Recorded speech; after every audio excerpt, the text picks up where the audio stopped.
Hi Cancer! Welcome po sa ating channel. Ito ay inyong Daily Gabay Tarot reading for March 29, 2025.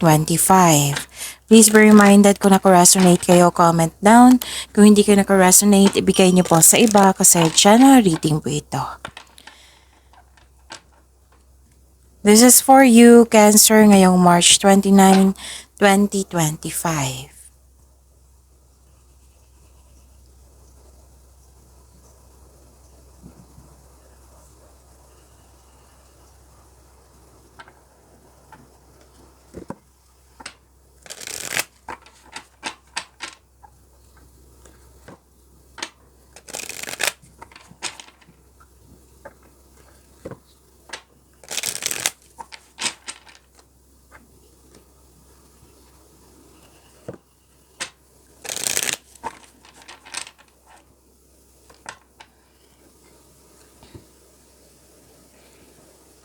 Para po ito sa inyo, Cancer, ngayong March 29, 2025.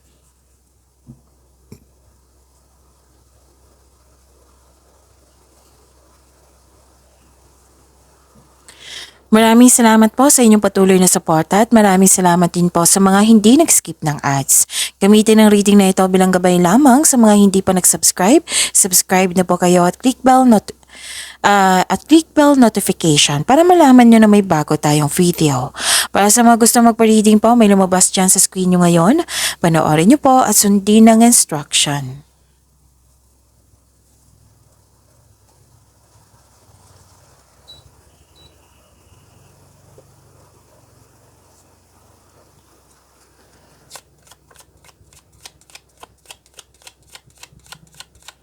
Spirits Guide, mga mensahe pa para kay Cancer ngayong March 29, 2025 ay need 3 cards po.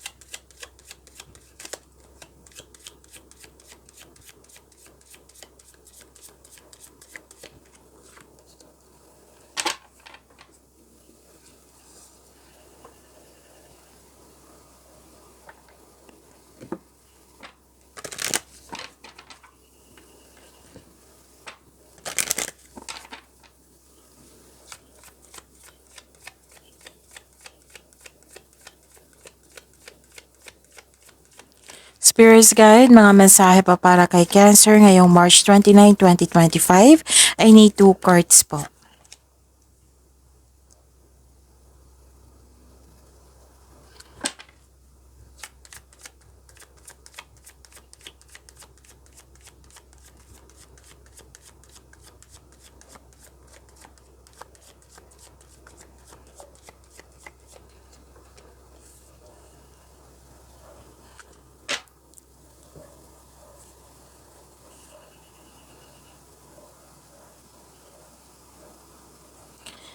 Ngayong March 29, 2025, may malaking influence ang isang babae po sa araw na ito. Maaari din na may lakad kayo ngayon, may bibigyan kayong aksyon na matagal mo ng plano, desisyon, ideas. Pwedeng may schedule na kayo sa inyong biyahe. Kasi may nakita ko ditong new journey, adventure, or magbakasyon. Oh, 2 card na mismo nagsabi dito na maaring may lakad talaga kayo or kayo ang bisita ngayon or may natanggap kayong bisita. May nakita rin ako dito ang nakatanggap kayo ng news or information na bibigyan mo ng agarang aksyon or reaksyon.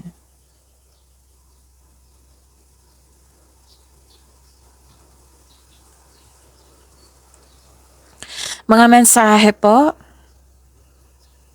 Sabi po dito, follow your intuition. And take a leap of faith. So may bagong simula.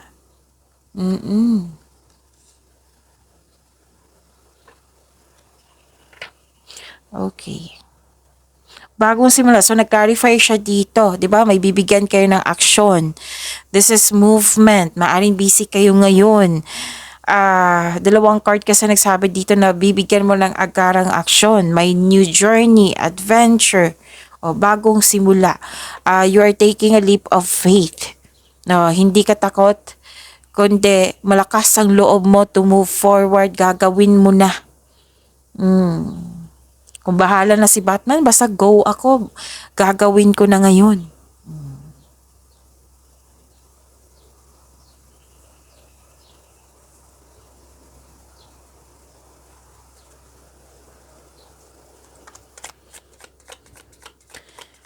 Spirits Guide. Energy po ni Cancer ngayong March 29, 2025. I need 2 cards po.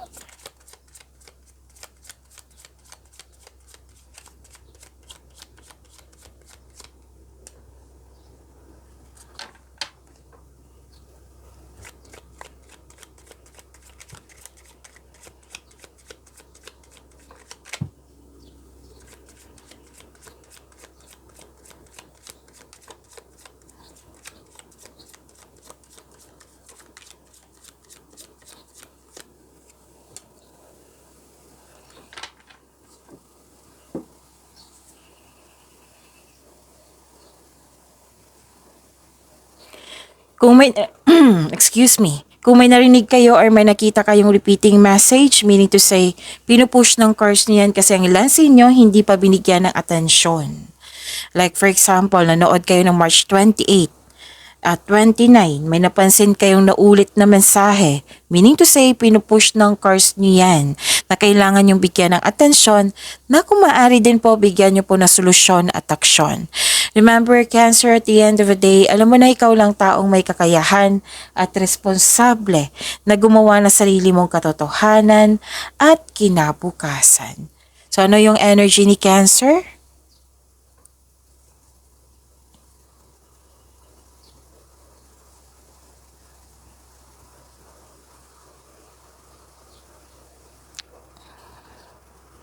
Okay.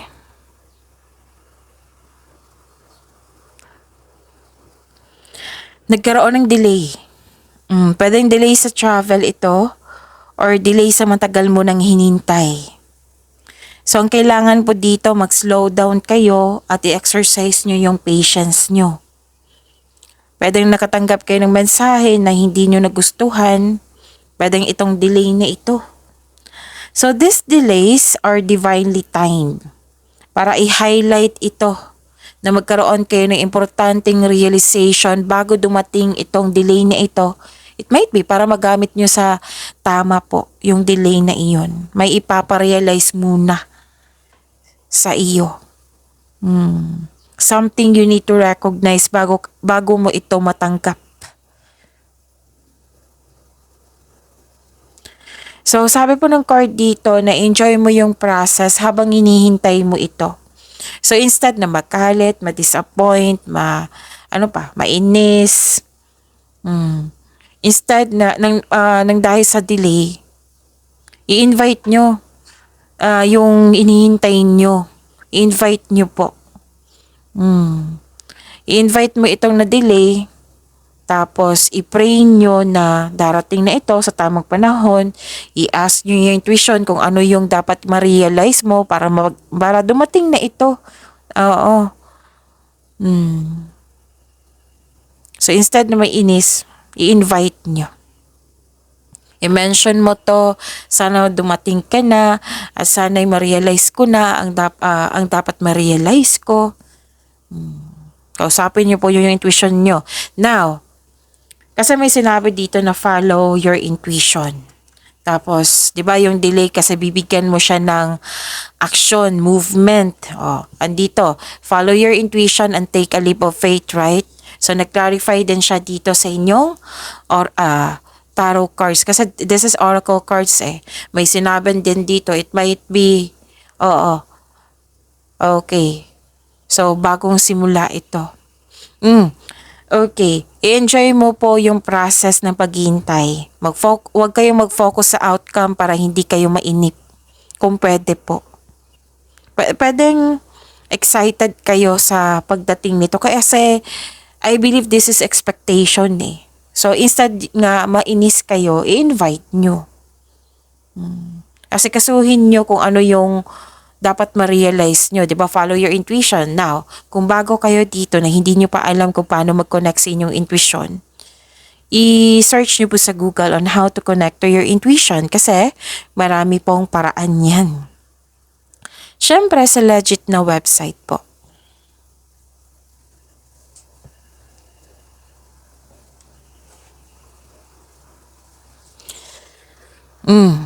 Sa pagiging hard work mo, pagiging productive mo sa araw-araw, expect na magiging busy kayo, na burnout kayo dito. Overwork eh. Kitang-kita ko dito. Or may hindi nagbigay halaga. Parang sinabi nyo, it might be sa delay na ito. Oo. It might be sa delay na ito na nainip kayo. Or na burnout kayo kasi sumusobra na. Oo. Gusto nyo nang iwan, pwedeng sa relasyon to, sa inyong trabaho, sa inyong negosyo, gusto nyo mag-resign. Feeling uneasy sa inyong situation ngayon. So sabi ng card dito, it's never too late to begin again. Parang sa mga nangyari, parang sabi, nawalan ka ng gana, hindi ka gumagawa ng solusyon. Kasi nga, pagod ka. Kasi nga, sabi ko kanina, naging productive kayo, nag-overwork nga. Or may taong hindi nagbigay ng halaga, nakakawala ng gana yan, naintindihan ko. Pero ang sabi ng card nyo dito, it doesn't mean na may nangyari na hindi nyo nagustuhan, lalo na yung delay. It doesn't mean na mag-stop kayo na for long time. Pagod kayo, magpahinga muna. Hindi ka makagawa na solusyon yan pag pagod kayo. Makagawa kayo pero hindi siya best solution. So, pagod kayo, magpahinga kayo, sabi ng card. Tapos, pagbalik nyo, re-energize na kayo, gawa na kayo ng solusyon.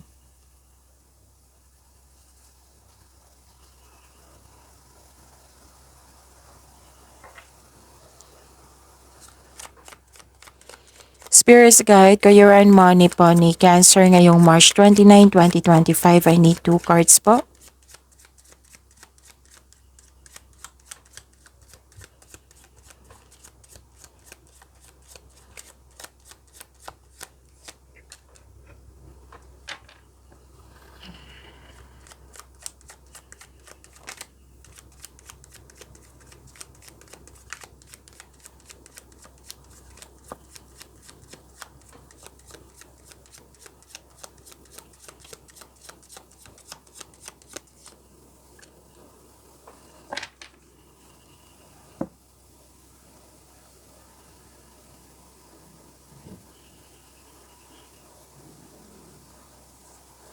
Sa inyong career and money, may hindi nagkasundo dito. Or may naalala kayo sa nakaraan, you're living in the past, nostalgia. Yan yung nakikita ko ngayon. Sa career and money nyo pwedeng, may iniisip kasi kayo sa nakaraan na mas gusto nyo yung nakaraan kaysa ngayon. Like for example po, mas mabuti pa yung bata pa tayo, no? Na walang masyadong problema sa pera. Ngayon, may problema na tayo. Example po iyan Yung hindi ka may unhealthy attachment ka pa sa nakaraan or hindi naka-move on. Like for example, another example kasi may nagsabi sa akin ngayon. May hindi kayo nagustuhan sa changes ng rules, house rules nyo dyan sa negosyo or sa trabaho. Hindi nyo nagustuhan, mas gusto nyo yung before kaysa ngayon. Nahirapan kayo sa pagtanggap. Para dan na may bisita kayo ngayon kasi may nakita kong bisita po dito na let's say may nangyari sa nakaraan na hindi mo nagustuhan. Oo. Tapos pinaalala ng bisita nyo, kamusta na yung ganito? Naalala nyo naman. Oo. So, nahihirapan ka sa pagtanggap kasi naalala mo eh. So, ang sabi ng card dito, let the memories rest. Try to move on, learn from the past, try something new. Try something new sa present, of course, para may expectation tayong better outcome sa future. Kasi kung mag-look back pa kayo sa past, naging stagnant na yung present nyo. Paano na kaya yung future? Think about it.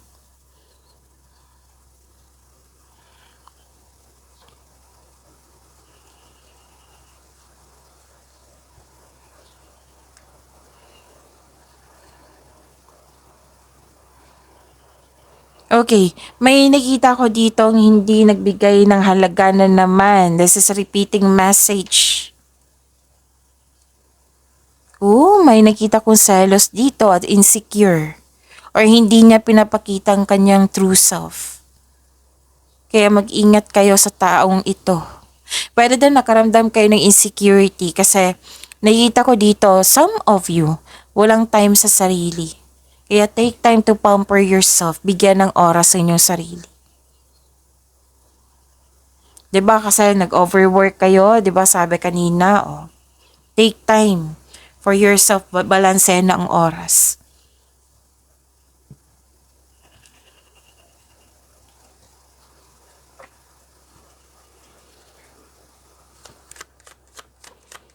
Spirits Guide, Love Life, Self-Love, Partnership, and Romance ni Cancer ngayong March 29, 2025. I need 2 cards po.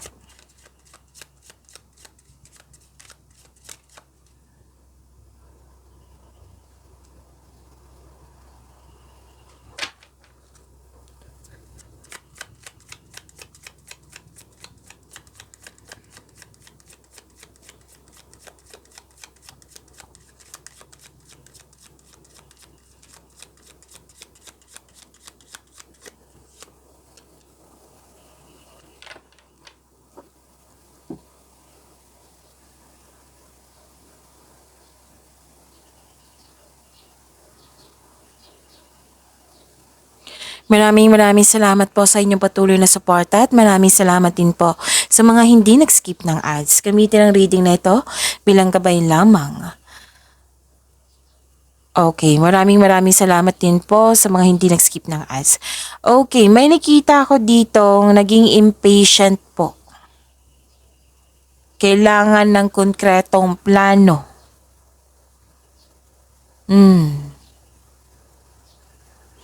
Parang naiinip ka dito.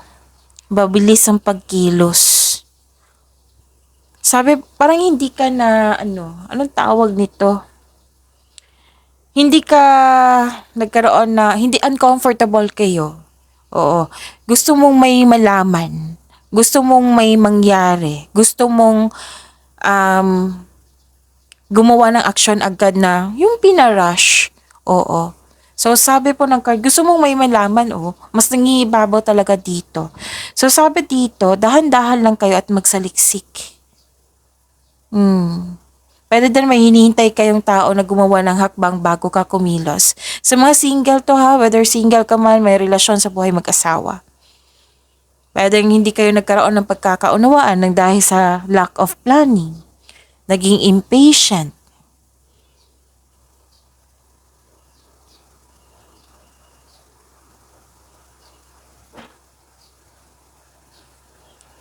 Pero don't worry, at the end of the day, may nakita naman akong successful completion dito. This is the perfect time, perfect situation. May nakita kong ganito na, pwede. May celebration ako nakikita dito, Pwedeng monthsary, anniversary, birthday, reunion. Basta may celebration na i-celebrate nyo ito. Oo. Pwede din positibong resulta sa inyong proyekto. Pwede din kantipala ito. So, celebrate your wins and acknowledge how far you've come and you are now ready to begin a new journey. So, na-clarify siya dito sa inyong oracle cards, new journey. Pwede din may nakita ko dito, natapos na ang construction ng dream house mo. So, everything you have worked for is coming together. Basta may achievement akong nakikita dito. Nag-celebrate kayo. Pwede din may natanggap kang recognition. May graduation ba ngayon? May nakita kong graduation po. So, yun. Pagyamanin niyo po yung blessings sa binigay sa inyo. Cancer, see you tomorrow.